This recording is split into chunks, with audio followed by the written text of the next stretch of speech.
Welcome back to my KEEPUP channel.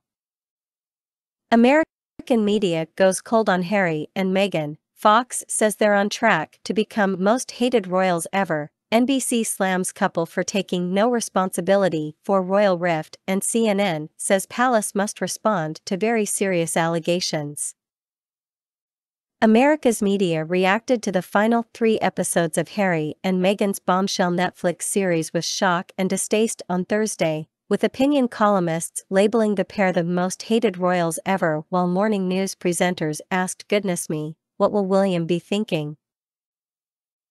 In the final 3 episodes of their Netflix show, Harry and Meghan turned up the heat with their allegations against the royals, accusing them of being jealous of Meghan's fame and not understanding their quest for love and freedom. And while the episodes will have come as a delight to the couple's remaining fans, they seem to have left a bad taste in Meghan's native US. Scattered across various morning news shows and early headlines were criticisms of the pair's allegations against Harry's brother and of their absolute refusal to accept any blame for the fractured state of the family now. One morning show host even felt the need to point out that the series was not Netflix's most watched, despite the streaming giant paying $100 million for it. Jezebel's Rodlin May Banting described the pair as having Stockholm Syndrome. Somehow, the show, which has had little new to say up until this point, managed to eke out another 3 glacially slow episodes. Doubting the cruelty that Harry and Meghan suffered during their time together as members of the royal family, which only worsened once they left, is the wrong takeaway from this story. But when they recount these emotional moments of terror and grief, it's eclipsed by how much Harry and Meghan make a spectacle of their own story. In the midst of their own retelling, they can't seem to help but make caricatures of themselves, steeped in a sort of narcissism only those who've been trained to exist in front of a lens, Harry because of his royalty, Meghan because of her profession, can embody. I sincerely hope that the worst of their storm is over, and that Harry, Meghan, their kids, and their loved ones can all live out their boring lives unbothered. And I also sincerely hope that this is the last I hear of any of it. NBC's Daisy McAndrew slammed the couple for making no effort to apologize for their role in the breakdown of Harry's relationship with his family, while CNN's Max Foster pointed out how one-sided the documentary was. Fox News columnist Lee Cohen said they are on track to become the most hated royals ever and suggested that not even Wallis Simpson and the Duke of Windsor's connections to Nazis left the public so disappointed. The Associated Press, universally regarded as the peak of journalistic impartiality, summarized the finale with this headline: Harry, Meghan vent their grievances in final Netflix episodes. Even Meghan's friend Gayle King, who has been effusive in her praise of the couple until now and who attended Meghan's New York baby shower, said it was the right tack that the royal family isn't responding, and called the episodes dicey. Harry and Meghan said all along they wanted to tell their story, but this does sound very dicey. NBC's McAndrew, broadcasting from outside Buckingham Palace, said, "I kept thinking, what would William and Kate think about these constant revelations and accusations?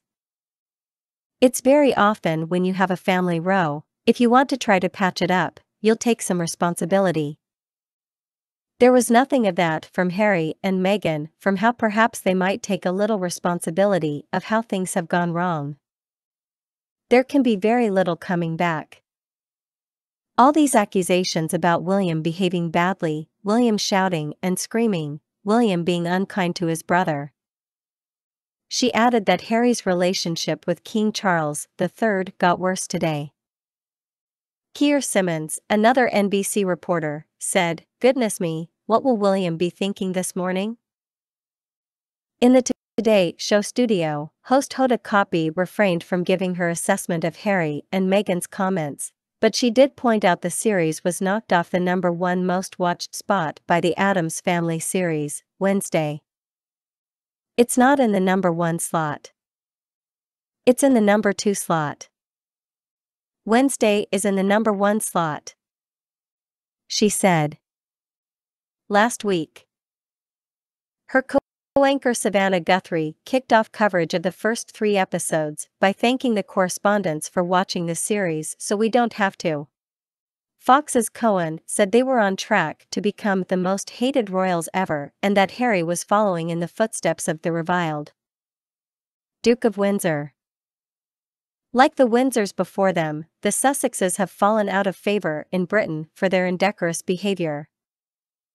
But while the Duke of Windsor let his people down by being irresponsible, he and his wife did not seek the spotlight in any meaningful way. Nor did they exist, as the Sussexes seemed to, hell-bent to destroy the monarchy, Cohen wrote. CNN, which is not normally particularly charged on the subject, took a firmer stance this morning. Royal correspondent Max Foster told This Morning hosts Caitlin Collins, Don Lemon and Poppy Harlow shortly after 6 a.m., "There's a lot more here there was last time," referring to the first 3 episodes of the series. He repeated the couple's view that the royal family was jealous of the media attention they received, but said, "Of course, this is all entirely from the Sussexes' view."